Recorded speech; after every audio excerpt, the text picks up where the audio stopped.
You ask Tiger to solve. This deals with linear equations with one unknown. The final result is k equals -7.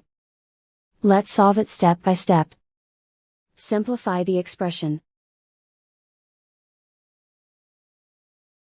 Group all constants on the right side of the equation. Add 5 to both sides. Simplify the arithmetic.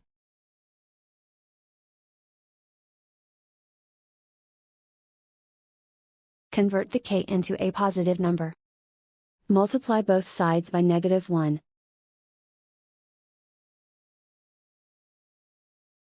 Remove the ones. Simplify the arithmetic. And so the final result is k equals -7.